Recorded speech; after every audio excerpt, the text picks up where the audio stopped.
di antara yang menakjubkan bahwasanya Allah mampu memberi rezeki kepada mereka dalam satu waktu sekaligus, dalam waktu sekaligus. Dalam satu waktu miliaran manusia Allah kasih rezeki. Dalam satu waktu triliunan makhluk Allah kasih rezeki sekaligus.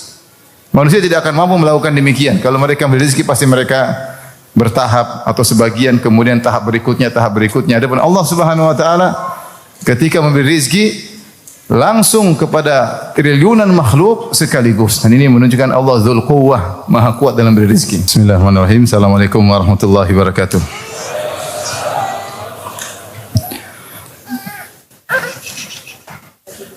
Alhamdulillahi ala ihsani wa syukru lahu ala taufiqihi wa amtinani.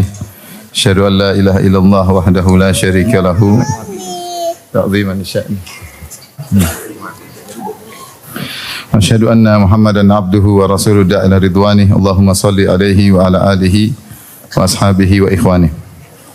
Hadirin dan hadirat yang dirahmati oleh Allah Subhanahu wa taala. Pada kesempatan kali ini kita akan bahas tentang 10 konsep terkait rizki. Hal ini karena rizki adalah perkara yang menjadi pusat perhatian hampir seluruh kita ya. Karena semua membayangkan jika seorang membeli rizki yang banyak maka semua urusan akan dimudahkan, kebahagiaan akan dia raih, semua cita-cita bisa dia wujudkan. Maka orang-orang pada sibuk ya mencari rezeki. Namun kita ketahui kenyataannya tidak semua orang mendapatkan rezeki yang banyak. Ada yang dikasih banyak, ada yang dikasih sedikit, dan dan sangat banyak orang ketika mendapatkan rezeki yang sedikit kemudian dia selalu bersedih hati. Bahkan di antara mereka ada yang stres ya. Maka perlu bagi kita untuk memahami konsep-konsep rezeki menurut syariat agar kita tidak salah paham tentang rezeki dan agar kita bisa mencari rezeki dengan cara yang baik serta kita bisa bersabar tatkala rezeki disempitkan di dunia.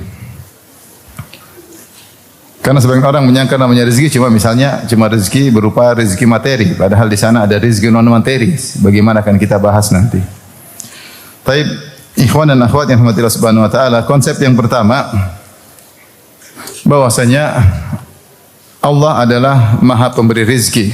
Rezeki semuanya dari siapa? Dari Allah Subhanahu wa taala. Dan Allah Subhanahu wa taala telah berfirman, "Innallaha huwar razzaqu dzul quwwatil matin." Sungguhnya dialah Allah Subhanahu wa taala sang Maha pemberi rezeki dan dzul quwwah, sang pemilik kekuatan. Dalam ayat ini, dalam surat Az-Zariyat ini Allah menggabungkan antara Maha pemberi rezeki dengan Dzul Quwwah, sang pemilik kekuatan. Itu kepada para ulama mengatakan di antara faedahnya digabungkan antara pemberi rezeki dengan Dzul Quwwah, sang pemilik kekuatan. Maksudnya Allah Maha kuat ketika memberi rezeki. Di antara bukti bahwasanya Allah Maha kuat dalam memberi rezeki, yang pertama bahwasanya yang ditanggung rezekinya oleh Allah sangatlah banyak. Manusia saja miliaran. Hewan-hewan mungkin entah triliunan. Jangan lupa ada golongan jin juga yang ditanggung rezekinya oleh Allah Subhanahu wa taala. Oleh karenanya makhluk yang ditanggung rezekinya oleh Allah sangat banyak. Dan siapa yang mampu manusia yang bisa menampung rezeki sebanyak itu? Seorang misalnya dia menanggung rezeki 100 orang maka dia mungkin sudah kewalahan. Ya. Bagaimana lagi Allah Maha Kaya, Maha Pemberi rezeki yang menanggung triliunan makhluk dan Allah kasih rezeki kepada mereka. Maka menunjukkan Allah Subhanahu wa taala Dzul Quwwah, Maha kuat dalam memberi rezeki. Ini pertama. Yang kedua, di antara yang menakjubkan bahwasanya Allah mampu memberi rezeki kepada mereka dalam satu waktu sekaligus, dalam waktu sekaligus. Dalam satu waktu miliaran manusia Allah kasih rezeki. Dalam satu waktu triliunan makhluk Allah kasih rezeki sekaligus. Manusia tidak akan mampu melakukan demikian. Kalau mereka memberi rezeki pasti mereka bertahap atau sebagian, kemudian tahap berikutnya. Adapun Allah Subhanahu wa taala ketika memberi rezeki langsung kepada triliunan makhluk sekaligus. Dan ini menunjukkan Allah Dzul Quwwah, Maha kuat dalam memberi rezeki. Perkara yang ketiga yang menunjukkan Allah Subhanahu wa taala kuat dalam memberi rezeki, sehingga digabungkan innallahu war-razzaqu dzul quwwah, dialah sang memberi rezeki, sang pemilik kekuatan. Karena Allah Subhanahu wa taala memberi rezeki ini sudah mungkin entah jutaan tahun, entah sudah sangat lama Allah sudah kasih rezeki tersebut dan tidak habis-habis menunjukkan dia kuat dalam memberi rezeki. Makanya Allah mengatakan, "Ara'aitum mundu ma khalaqas samawati wal ard, madza anfaqa mundu khalaqas samawati wal ard." Bagaimana menurut kalian sudah berapa banyak yang Allah infakkan kepada makhluk-makhluknya sejak Allah menciptakan langit dan bumi? Sudah berapa banyak kekayaan yang Allah berikan kepada makhluknya sejak saat itu. Dengan Allah Dzul Quwwah, Maha kuat dalam memberi rezeki. Maka kita harus yakin bahwasanya dialah Allah sang Maha pemberi rezeki. Dan Allah Subhanahu wa taala sangat mudah memberi rezeki dan tidak susah baginya untuk memberi rezeki kepada makhluknya. Wala yauduhu hifdzuhuma. Tidak ada susah bagi Allah untuk mengurusi langit dan bumi dan apa yang di antara keduanya, isi langit dan isi bumi, semua tidak susah bagi Allah untuk mengurusnya. Jadi konsep yang pertama. Konsep yang kedua, ikhwan dan akhwat yang rahmatillah Subhanahu wa taala, bahwasanya aset Allah tanpa batas. Aset Allah tanpa batas.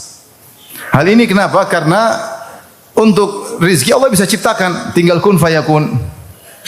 Berbeda dengan manusia yang sekaya-kayanya dia, rezekinya, asetnya pasti terbatas. Manusia sekaya apapun, asetnya pasti terbatas. Adapun Allah Subhanahu wa taala asetnya tanpa batas.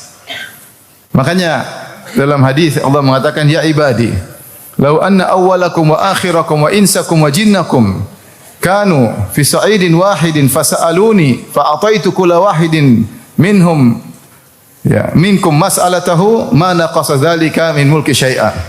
Kata Allah Subhanahu wa taala, wahai hamba-hambaku, seandainya kalian berkumpul dari awal sampai akhir, jin dan manusia, sejak Nabi Adam alaihissalam sampai manusia terakhir nanti menjelang hari kiamat, entah berapa miliar, entah berapa triliun, dikumpulkan semuanya.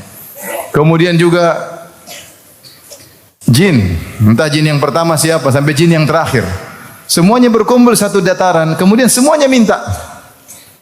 Dikasih misalnya satu orang 5 jam minta, kira-kira minta apa? Minta banyak sekali. Kita kalau dikasih kesempatan misalnya minta 5 menit pasti dikabulkan, udah minta macam-macam. Gimana lagi kalau seluruhnya minta tanpa batasan, minta apa saja.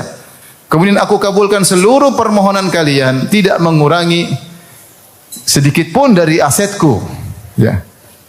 Kecuali seperti jarum yang dimasukkan di air kemudian diangkat, apa yang berkurang? Tidak ada. Kalau dimasukin jarum ke lautan, kemudian kita angkat, ada satu tetes tertinggal di jarum tersebut, kemudian jatuh kembali ke lautan. Ini menunjukkan mubalaghah bahwasanya tidak ada tersisa sedikit pun, tidak berkurang sedikit pun, karena Allah maha kaya. Aset Allah tanpa batas, karena Allah kalau ingin sesuatu tinggal bilang apa? Kun fayakun. Innama amruhu idza arada syai'an an yaqula lahu kun fayakun. Jika Allah berkehendak sesuatu, Allah hanya berkata jadi, maka jadilah. Oleh karenanya dalam hadis yang kita sebutkan, Allah mengatakan yadullahi mal'a, sungguhnya tangan Allah penuh dengan kekayaan. Ya. Yadullahi mal'a, la taghidhuha nafaqah. Apapun yang Allah berikan kepada makhluk tidak mengurangi kekayaannya sedikit pun. La taghidhuha nafaqah. Apapun yang Allah keluarkan tidak mengurangi asetnya. Tangan Allah penuh dengan kekayaan. Sahaul laili wan nahar, yang Allah adalah Maha dermawan siang dan malam, tidak berhenti memberi rizki kepada hambanya. Kulla yaumin huwa fi sya'an. Setiap hari Allah dalam kesibukan mengurusi hamba-hambanya, mengurusi makhluk-makhluknya. Bukan cuma kita yang diurusi, ada jin diurusin, ada hewan-hewan diurusin, ada langit, bumi diurusin oleh Allah Subhanahu wa taala, dan semuanya mudah bagi Allah Subhanahu wa taala. Sahaul laili wan nahar. Dermawan setiap siang, setiap hari, selalu dermawan. Kemudian Allah berkata, kata Nabi sallallahu alaihi wasallam, "Ara'aitum madza anfaqa mundzu khalaqas samawati wal ard?" Ya. Bagaimana menurut kalian sudah berapa banyak yang Allah infakkan sejak Allah menciptakan langit dan bumi? Sungguhnya tidak mengurangi sedikit pun asetnya. Jadi Allah maha kaya. Makanya kalau kita mintalah kepada Allah, karena Allah tidak susah bagi Allah untuk mengabulkan permohonan kita. Tidak susah bagi Allah dan mudah bagi Allah, tinggal kun fayakun. Beda dengan manusia asetnya terbatas, sekaya apapun Kalau kita minta, hari pertama mungkin dia kasih tambahan, minta 100.000 dia kasih 1 juta. Hari kedua dia kasih 100.000 sesuai permintaan. Hari ketiga dia kasih tapi bermuka masam. Hari keempat kau diusir dari rumah. Manusia seperti meskipun asetnya banyak dan manusia terusik ketika ada orang datang ingin mengorek-ngorek aset dia tidak mau. Itu sifat manusia. Ya. Makanya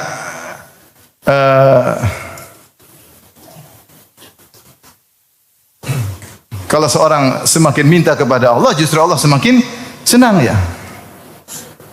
Dikatakan oleh seorang penyair, la tas'alanna bunai Adam hajatan was'alil ladzi abwabuhu la tughlaqu. Jangan sekali-sekali minta keperluan kepada anak Adam, tapi mintalah kepada Allah yang pintunya tidak tertutup. Allahu yaqdabu hina tarakta su'alahu wa bunayya Adam hina sa'altahu yaqdabu. Allah murka kalau kau tidak minta kepada Allah Subhanahu wa taala. Adapun anak Adam, kalau kau minta kepadanya dia marah. Ini konsep kedua, bahwasanya aset Allah tanpa batas. Kenapa? Mudah, kalau dia ingin sesuatu tinggal bilang apa, kun fayakun.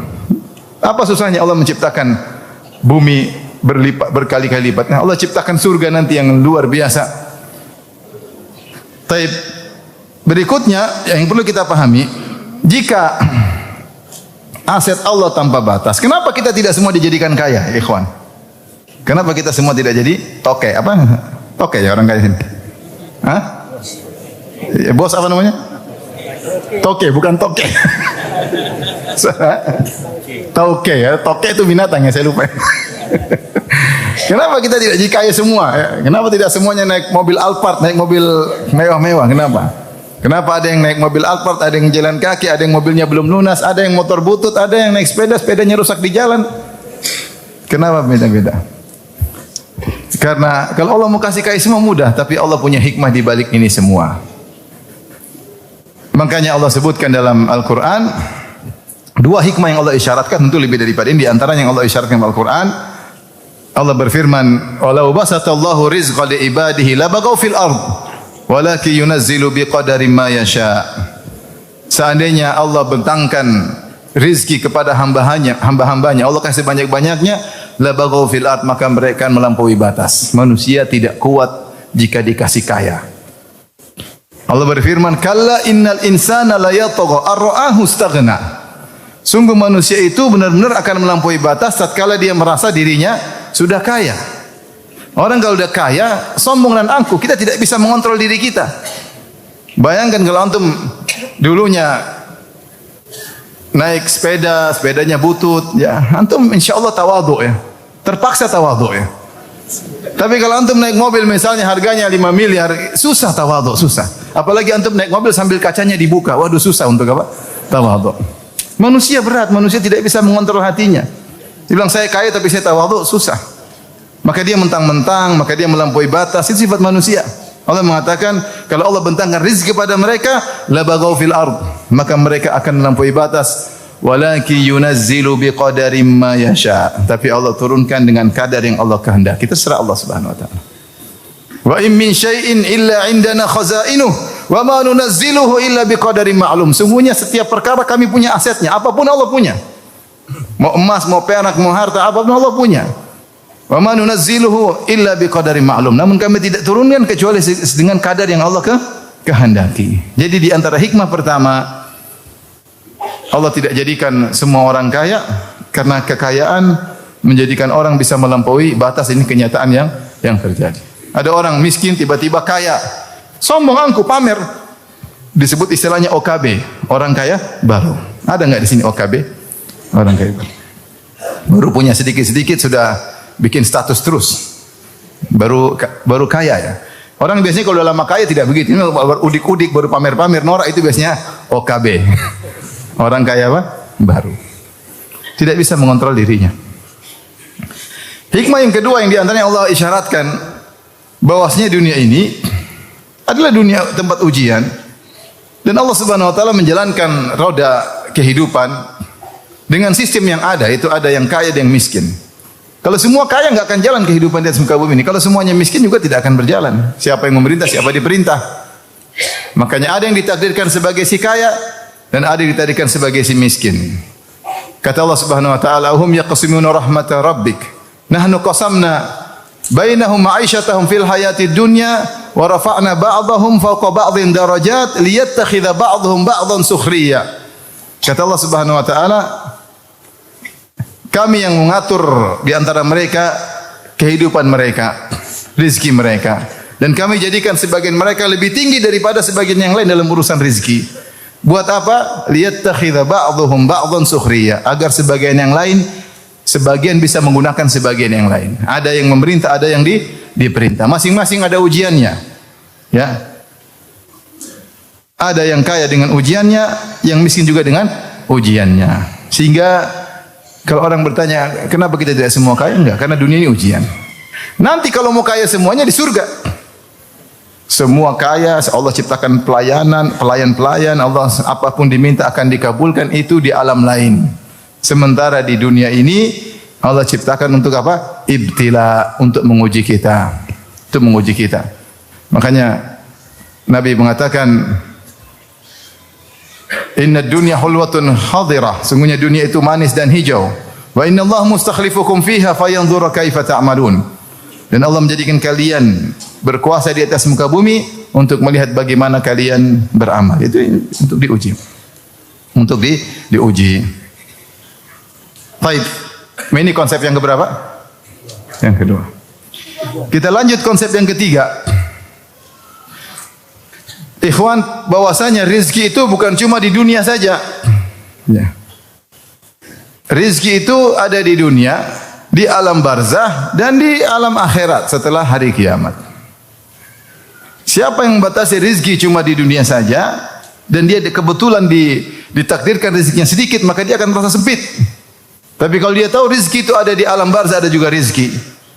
Di akhirat juga ada rizki, maka dia mencari rizki dari rizki dunia dia cari, rizki alam barzah dia cari, rizki akhirat dia cari.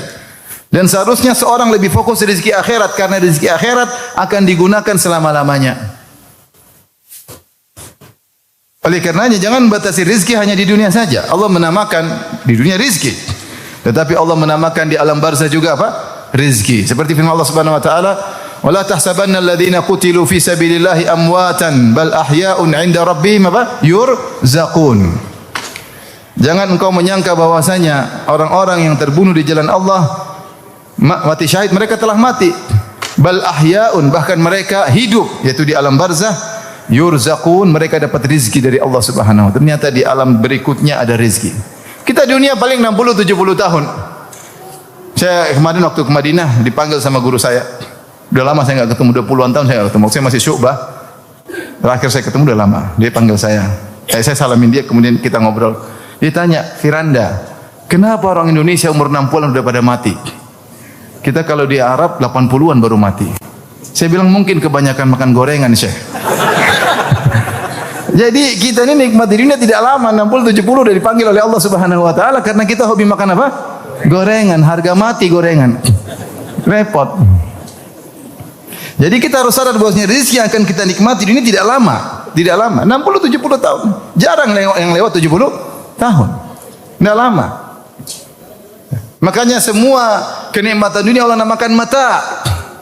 Ya, dunia kulluha mata. Dunia seluruhnya adalah mata. Mataun qalil. Mata itu apa? Suatu kesenangan yang expired, yang akan habis. Maka disebut mata, dipergunakan kemudian selesai.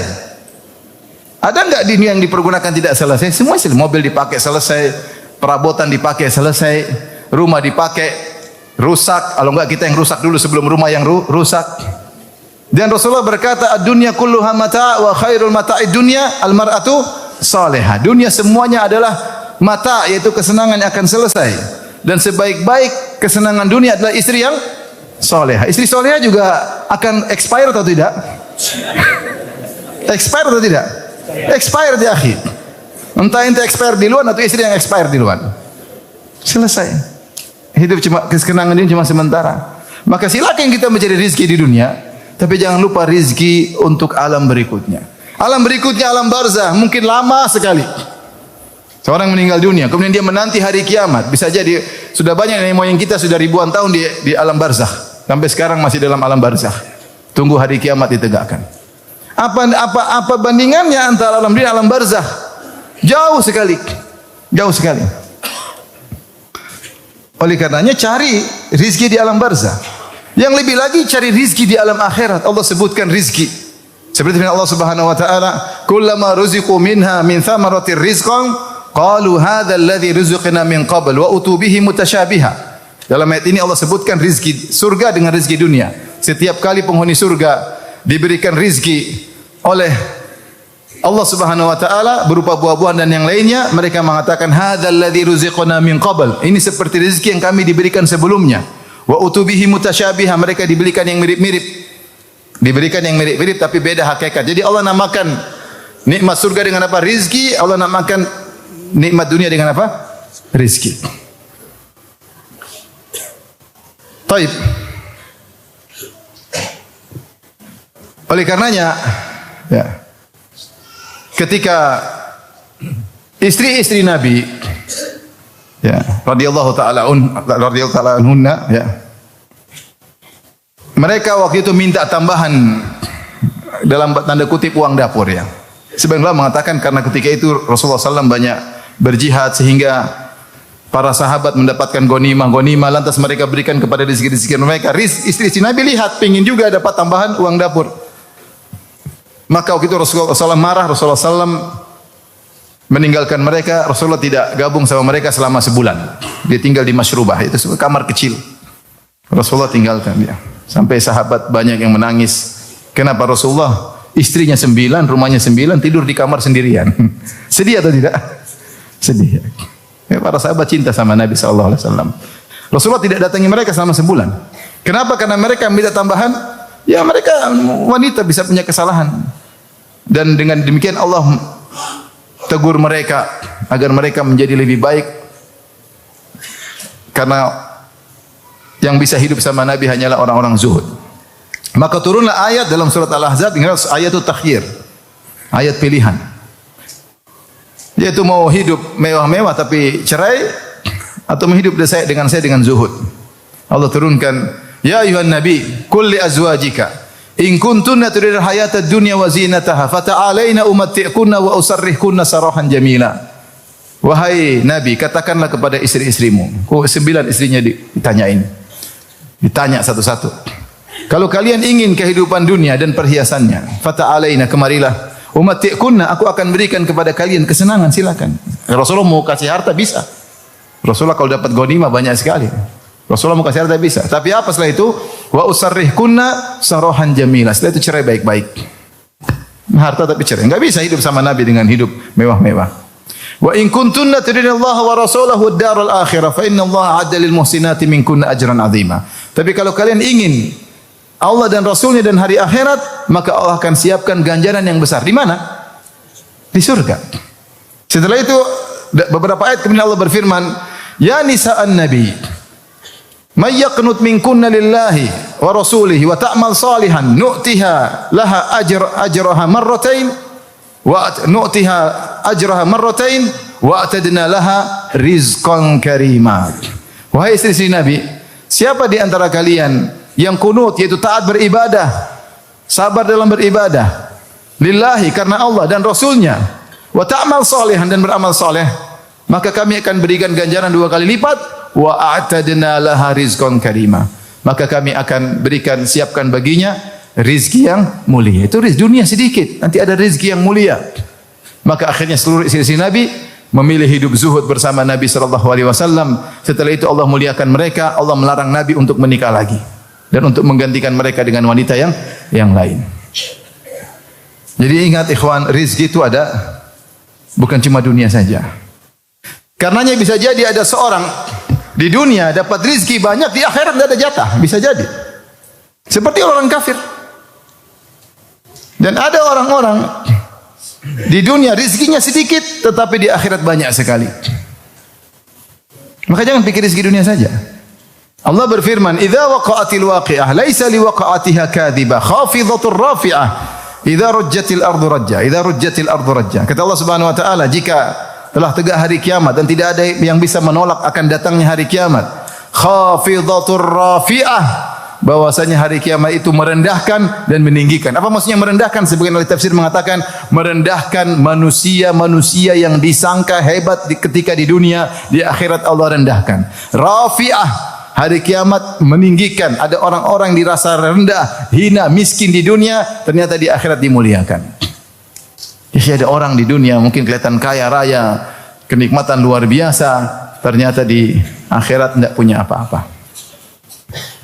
Oleh karenanya kalau qadarullah antum miskin, boleh sedih tapi jangan terlalu bersedih. Bisa jadi jatah di akhirat apa? Banyak. Oleh karenanya ketika Umar bin Khattab radhiyallahu anhu datang ke Masyrubah dalam Sahih Bukhari tadi ketika Rasulullah meninggalkan istri-istrinya. Masyrubah kamar kecil, tidak ada apa-apa. Hanya melihat sebagian, tidak ada apa-apa di kamar. Kalau nggak salah cuma ada kulit-kulit yang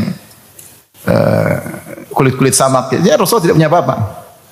Maka Umar berkata, ya Rasulullah, mereka Romawi, Kaisar, Kisra, mereka diberikan dunia. Ya, sementara kita begini, tidakkah berdoa untuk umatmu? Maka Rasulullah marah, kata Rasulullah sallam, afi syakkin anta ya ibn al-Khattab. Kau ragu wahai Umar. Haula'i qaumun ujilat lahum thayyibatuhum fil hayatid dunya. Mereka adalah kaum yang kesenangan dunia disegerakan, kesenangan mereka di akhirat disegerakan di dunia. Di akhirat mereka tidak dapat apa-apa. Allah berkata kepada mereka pada hari kiamat kala, adhabtum thayyibatikum fil hayatid dunya wastamta'tum biha. Kalian telah menghilangkan kesenangan akhirat kalian di dunia, sudah kalian ambil semuanya jatah. Oleh karena di antara fikih sebagian sahabat, ini fikihnya Umar dan fikihnya Abdurrahman bin Auf radhiyallahu anhuma. Jika seorang terlalu bersenang-senang di dunia, maka jatahnya di akhirat dikurangi. Dalam riwayat ketika Umar bertemu dengan Jabir bin Abdullah dan dia membawa apa namanya laham, yaitu daging, maka Umar tegur, "Afa kullama ishtahita syai'an ishtaraitahu?" Apa setiap kau ingin sesuatu kau beli? Tidakkah kau mendengar firman Allah Subhanahu wa taala, adhabtum thayyibatikum? Tidakkah kau lihat firman Allah Subhanahu wa taala, kalian telah menghilangkan, menyirnakan jatah kalian di dunia, di akhirat di dunia.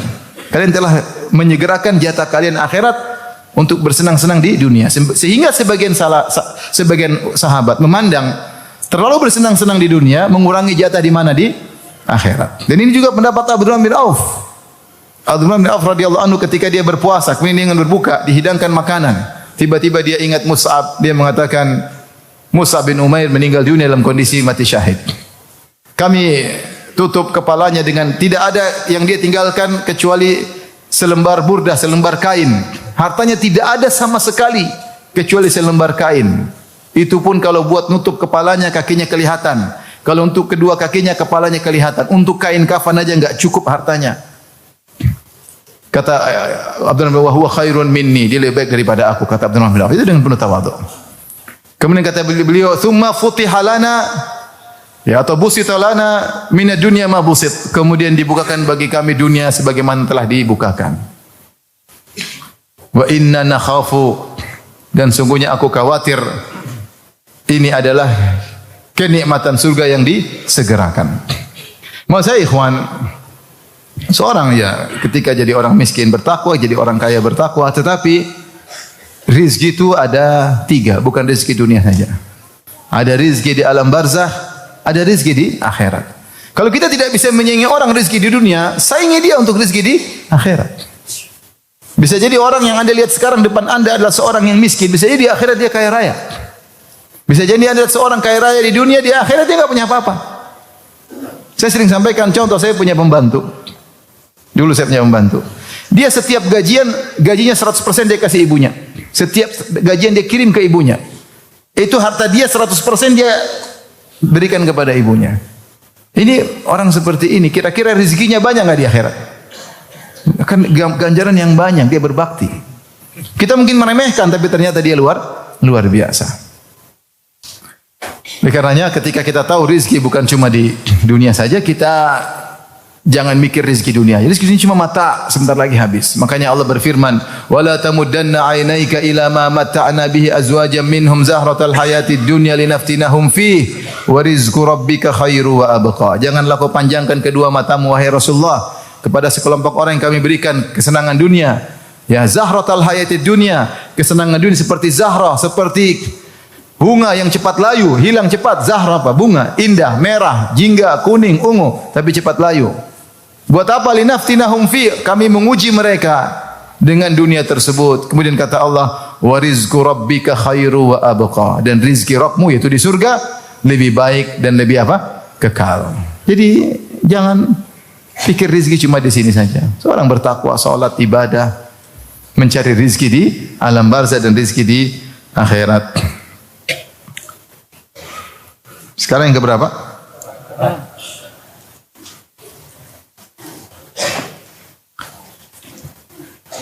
Baik.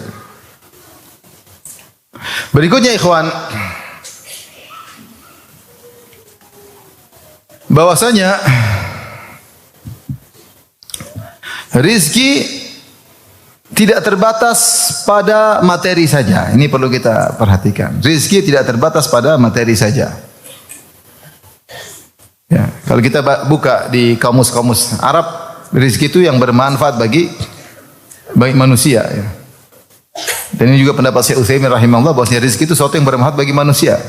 Bermanfaat bagi manusia, baik badannya maupun rohaninya maupun agamanya. Itu semuanya apa? Rizki. Rizki secara umum ternyata terbagi menjadi dua. Materi dan non materi. Materi dan non materi. Contoh rizki materi seperti apa? Seperti rumah, ya. Dapat rumah besar sebab kebahagiaan, bagus punya rumah besar. Ya, punya kendaraan, ya. Ada makanan, minuman, ya. Non materi seperti apa? Kesehatan, sehat, ya. Non materi. Kenyamanan, keamanan. Saya kemarin ketemu kawan dari Palestina, ya, dari kota Al-Khalil di Palestina. Ya. Dia bilang dia sekitar berapa bulan di Indonesia. Dia bilang subhanallah, di sini orang tidak sadar bahwasanya mereka dalam kenikmatan yang luar biasa. Itu kenikmatan apa? Keamanan. Namun nikmat tersebut nikmat yang abstrak, yang non materi. Belum lagi kalau kita bicara non materi terkait agama. Kita ngaji, kita sholat, baca Quran, nikmat ya akhi, nikmat luar biasa. Ya. Rumah tangga, ya. Banyak hal nikmat-nikmat non materi yang dirasakan. Apalagi seorang beriman kepada Allah, Allah akan berikan kebahagiaan. Makanya kata Ibnu Taimiyah rahimahullah taala, inna fid dunya jannatan man lam yadkhulha lam yadkhul jannatal akhirah. Di dunia ini ada surga. Itu kebahagiaan. Siapa yang tidak bisa masuk dalam surga dunia, dia tidak bisa meraih surga akhirat. Maksudnya apa? Kata Ibnu Taimiyah, orang beriman pasti bahagia. Apapun kondisinya dia pasti apa? Bahagia. Kalau dia tidak bisa bahagia di dunia, berarti di akhirat juga tidak bahagia. Ibnu Taimiyah mengucapkan begitu bukan dia orang kaya, bukan dia orang senang-senang. Dia di penjara berulang-ulang. Tapi dia merasakan kebahagiaan. Sebagaimana perkataan para sebagian salaf. Lau alimal muluk wa abna al muluk ma nahnu alaihi minan naim lajaladuna alaihi. Seandainya para raja, para pangeran tahu tentang kebahagiaan yang kami dapatkan, itu rizki non materi, tentu mereka akan memaksa untuk merebut dari kami. Oleh karenanya orang kalau bertakwa, Allah akan berikan apa? Kebahagiaan. Ketahuilah ikhwan dan akhwat yang rahmati Allah Subhanahu wa taala, betapa banyak orang diberikan kebahagiaan, rizki materi, namun tidak dapat rizki non materi. Banyak orang kaya raya tapi hidup sengsara, narkoba, tidak ada ketenangan.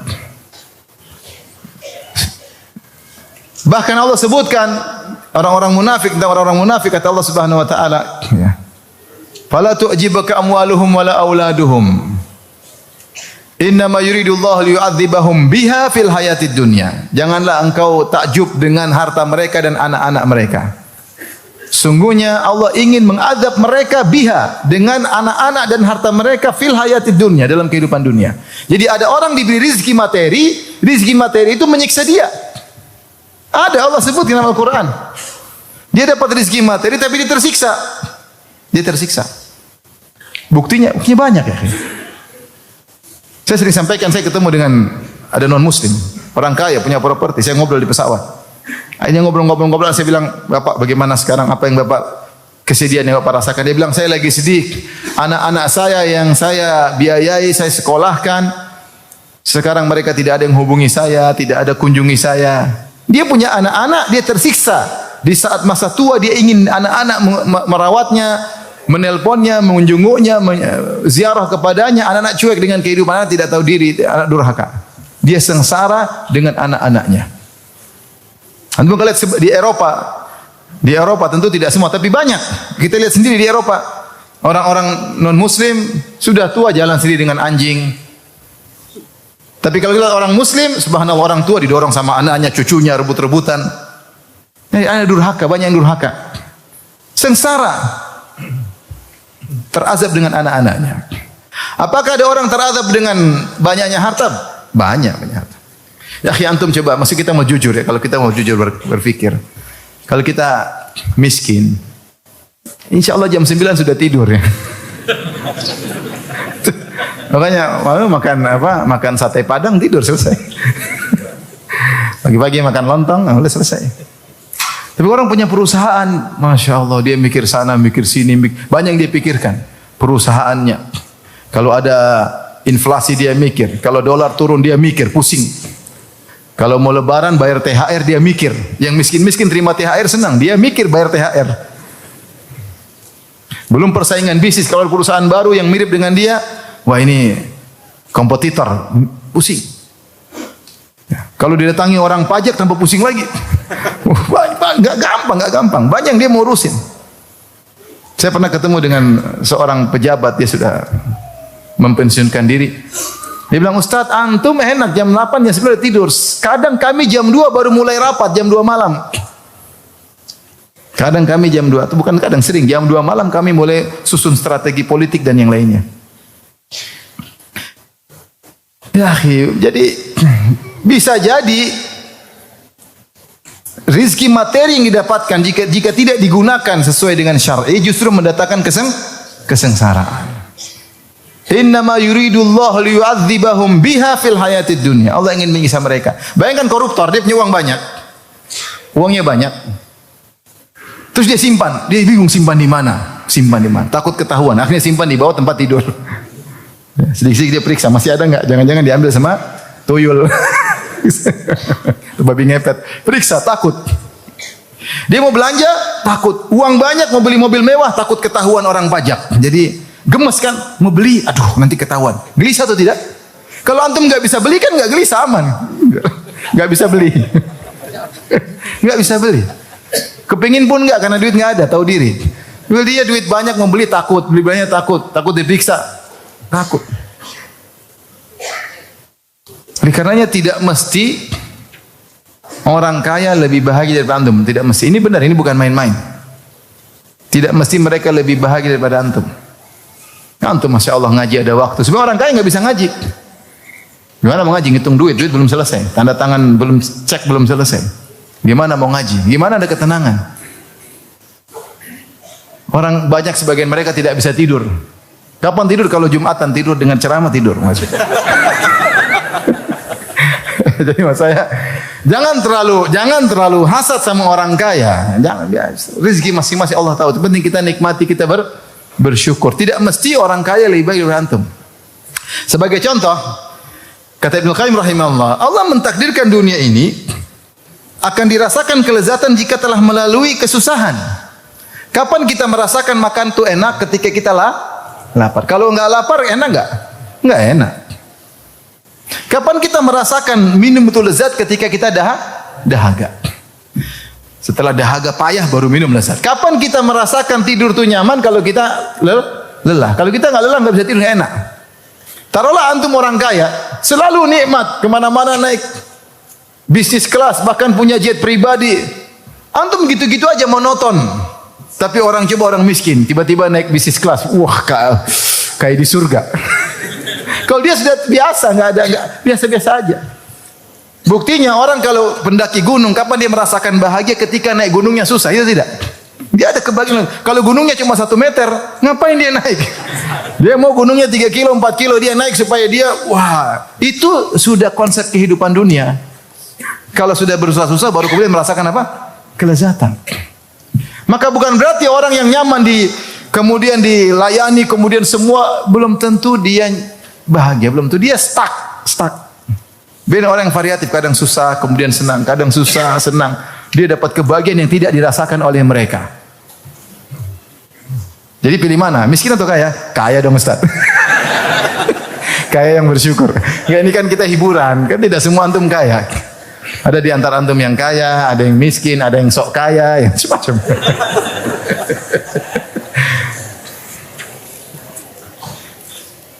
Baik. Maka bersyukur apa yang ada sehingga kita bisa bahagia. Sekarang yang keberapa? 6 apa 5? Ya sudahlah, hitung aja lah, anggap aja 6 ya. Biar cepat selesai. Baik. Rizki ada yang halal, ada yang haram. Ini beda dengan Mu'tazilah yang mengatakan rizki hanya yang halal. Rizki ada yang halal, yang haram. Makanya kita minta rizqan thayyiban. Habis salat subuh kita mengatakan apa? Allahumma nas'aluka ilman nafi'an wa rizqan thayyiban wa amalan mutaqabbala. Dan rizki yang halal atau haram ditinjau dari pertama, ditinjau dari zatnya bisa halal bisa haram. Yang kedua ditinjau dari cara meraihnya, bisa halal bisa apa? Haram. Khamar zatnya haram. Babi zatnya apa? Haram ya. Tapi ada rizki yang halal tapi cara mencarinya haram ya. Korupsi, nipu orang, riba, judi, ini semua cara-cara yang haram. Yang ingin saya sampaikan ikhwan, ketahuilah kaidah menyatakan antum cari rizki dengan cara apapun, mau cara halal, cara haram, hasilnya sama, tidak berubah. Ini harus antum yakini. Rizki kita tidak berubah nominalnya. Dari kita lahir sampai kita mati, tidak berubah nominalnya. Mau cari dengan cara halal, cara haram, hasilnya sama. Siapa yang bilang demikian? Nabi SAW. Nabi mengatakan, Inna ruhal qudusi nafatha fi rawi anna nafsan lan tamuta hatta tastakmila rizqaha. Sungguhnya Jibril alaihissalam berikan wahyu ke dalam jiwaku, menyatakan bahwasanya tidak ada satu jiwa pun yang meninggal kecuali telah sempurna apa? Rizkinya. Kemudian kata Nabi, fa ajmilu fi talab. Maka carilah dengan cara yang baik. Khudhu mahalla wada'u maharum. Ambil yang halal, tinggalkan yang haram karena hasilnya sama saja. Hasilnya sama saja. Ajmilu fi talab ada dua makna. Pertama, ijmal, ada yang mengatakan kepada jamal, yaitu carilah dengan cara yang baik, jangan cari cara haram karena sama saja. Ada ajmilu fi talab, yaitu dengan ijmal, yaitu jangan ngoyo. Cari rezeki tapi jangan apa? Jangan ngoyo. Mau ngoyo enggak ngoyo sama saja hasilnya. Jangan sampai lembur kerja sudah 12 jam, lembur juga 12 jam. Kebanyakan ya. Kalau bisa hari 25 jam, 25 jam ya. Sama saja. Kelihatannya banyak sekarang, nanti berkurang karena ini, berkurang karena ini, hasilnya sama saja. Ya. Oleh karenanya, ini apa ini azan ya? Ya azan ya. Oleh karenanya ketika seorang di depan dia ada cara yang haram, jangan dia tempuh. Di depan dia untung yang banyak, jangan tergoda. Kalau dia tidak ambil, Allah akan buka rizki dari jalan yang lain yang hasilnya sama, cepat atau lambat. Jangan tergoda. Haram tinggalkan, syubhat tinggalkan. Allah akan buka dengan cara yang lain. Kalaupun dia dapat yang haram tersebut, Allah akan ambil dengan cara Allah Subhanahu wa taala yang dia tidak sadari. Masalahnya, meskipun nominalnya sama, hasilnya sama, kalau antum ambil dengan cara yang halal, antum selamat di akhirat. Kalau antum ambil dengan cara yang haram, antum binasa di akhirat. Oleh karenanya rezeki yang haram halal nominalnya sama saja. Kita lanjutkan, ikhwan dan akhwat yang rahmatillah subhanahu wa ta'ala. Kalau kita mendapatkan rezeki dengan cara haram, musibah pada hari kiamat kelak. Rasulullah SAW bersabda, lan tazula qadama abdin hatta yus'al an arba'. Tidaklah bergeser kedua kaki seorang hamba pada hari kiamat, yaumul qiyamah. Itu bergeser menuju surga atau neraka. Sampai ditanya dengan tentang 4 perkara. Di antaranya an malihi, tentang hartanya. Min aina iktasabahu wa fima anfaqah. Dari mana dia dapatkan dan kemana dia habiskan. Makanya ada yang tawar kepada kita misalnya, Ustaz ada saya enggak siap dihisab, saya tidak siap dihisab. Saya tidak siap dihisab. Jadi kita yakin rezeki sama saja. Disebutkan, dikisahkan ada seorang salaf yang dia ketika mau ke masjid atau ke suatu tempat, dia nitip pelananya kepada seorang, dia titip pelananya, suruh dijaga, kemudian dia melakukan keperluannya, hajatnya, kemudian dia balik. Ketika dia balik, ternyata pelana tersebut hilang. Maka dia suruh orang untuk beli pelana di pasar. Maka ada orang belikan dengan harga 2 dinar kalau tidak salah ya. Nanti dengan harga tertentu, kemudian dibawalah pelana tersebut kepada orang salaf ini. Kemudian mengatakan, subhanallah, ini pelana saya yang hilang. Ya. Saya tadi bermaksud, kalau selesai ini saya mau kasih hadiah kepada orang ini 2 dinar. Tapi dia tidak ingin mengambil dengan cara yang halal. Ternyata dia curi, dia jual, dia juga dapat 2 dinar. Subhanallah. Jadi mau cara baik, cara halal, cara haram, tetap berapa? 2 dinar. Ini harus kita yakin. Ada kawan punya proyek terkait dengan pemerintah, kemudian sebagian oknum akhirnya memaksa harus diberikan bagian jatah.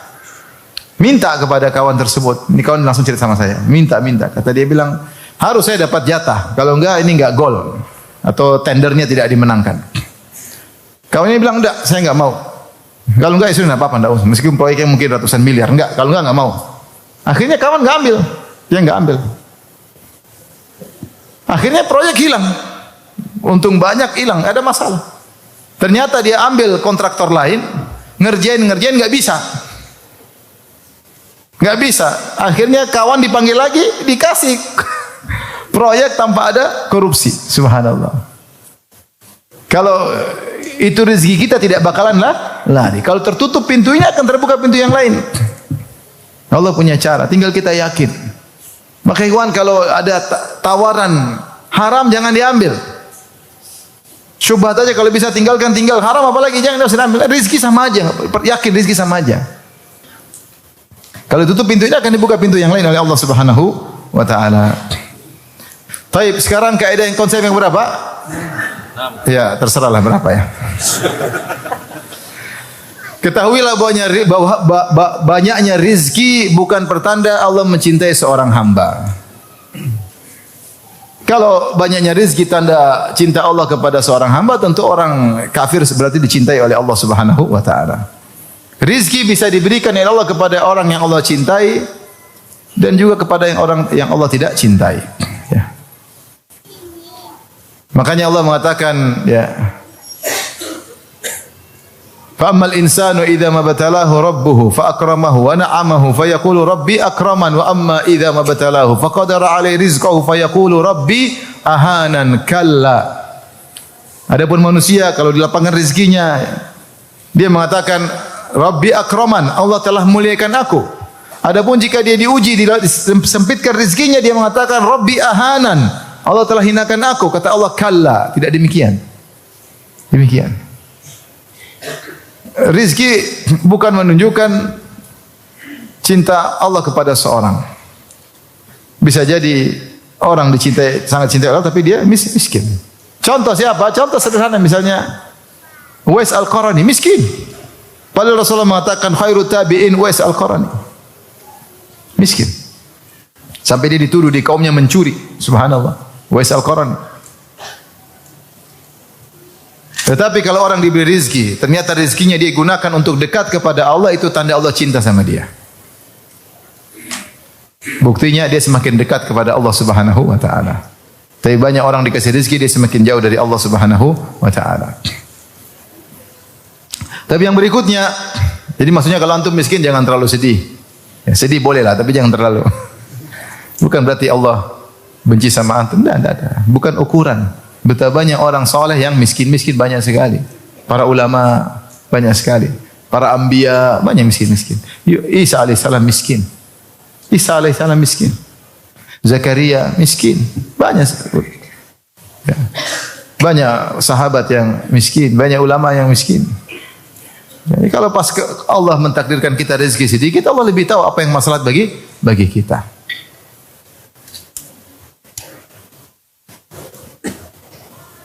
Saya punya pengajian judulnya 17 sisi baik dari musibah. Ini kalau antum merasa miskin musibah, tolong nonton video itu ya. Saya tidak mau bahas sekarang. 17 sisi baik di balik apa? Musibah. Baik. Yang berikutnya, semua rizki telah diatur oleh Allah Subhanahu wa taala, telah dijamin oleh Allah Subhanahu wa taala. Jangankan manusia, bahkan hewan juga telah diatur rizkinya. Allah Subhanahu wa taala berfirman, ya.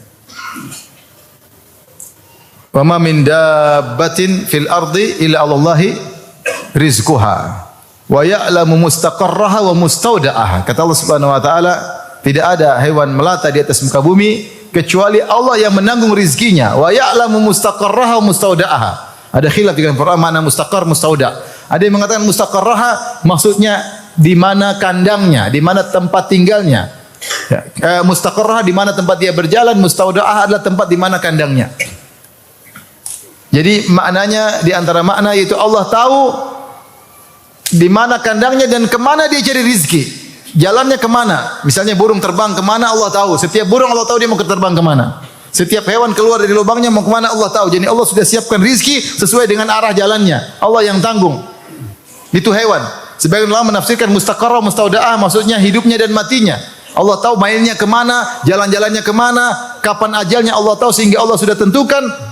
Cacing ini rezekinya ini, burung ini rezekinya ini, ikan ini rezekinya ini, Allah sudah tentukan. Detail per hewan-hewan. Tidak ada satu yang datang belata kecuali Allah tentukan rezekinya. Bagaimana lagi dengan manusia yang mukallaf? Kata Allah Subhanahu wa taala, "Wa ka'ayyim min dabbatin la tahmilu rizqaha Allahu yarzuquha wa iyyakum." Betapa banyak hewan melata tidak mampu menanggung rezekinya. Hewan melata tidak akalnya tidak banyak seperti manusia. Burung akalnya pasti sederhana aja. La tahmilu rizqaha, akalnya tidak seperti manusia. Manusia bisa nipu, bisa ngibul, bisa bohong, bisa manusia canggih kalau cari rezeki.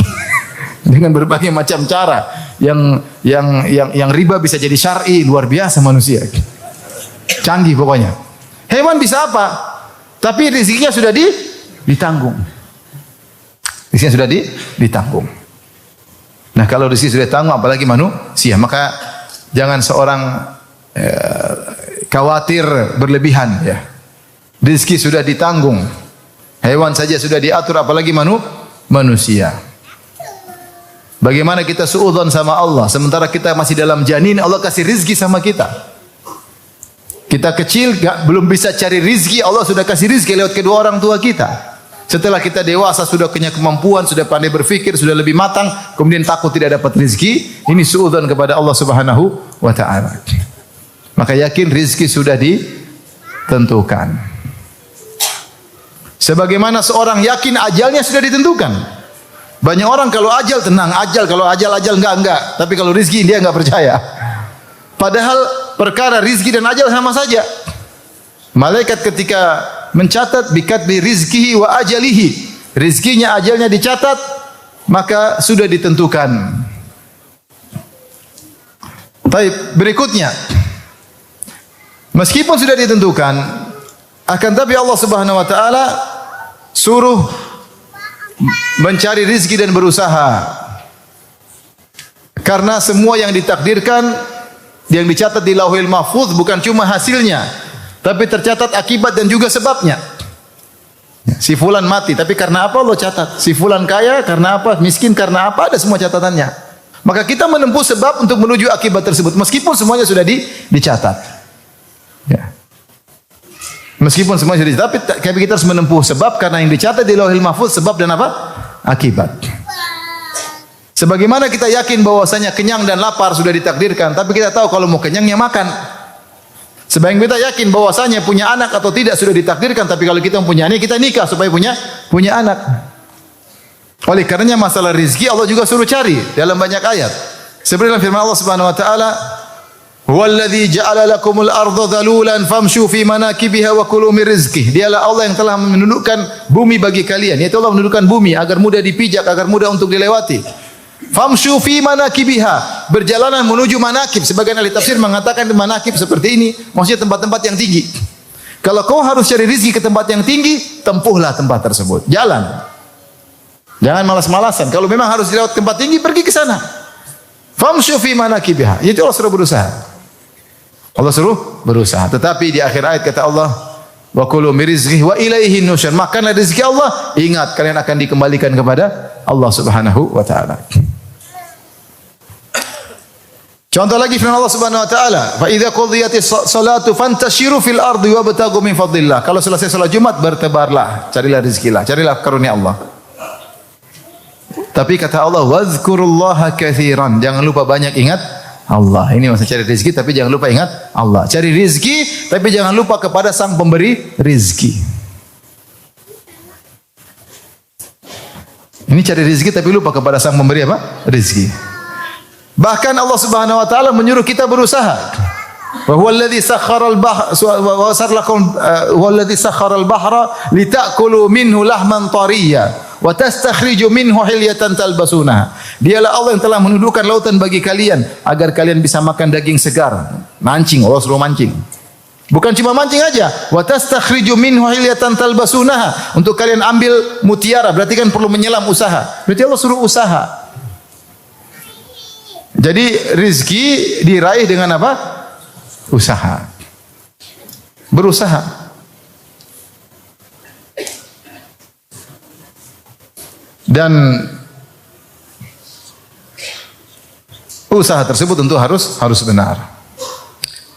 Tapi yang terakhir, bahwasanya untuk mencari rizki, pertama dengan sebab duniawi, yang kedua dengan sebab ukhrawi.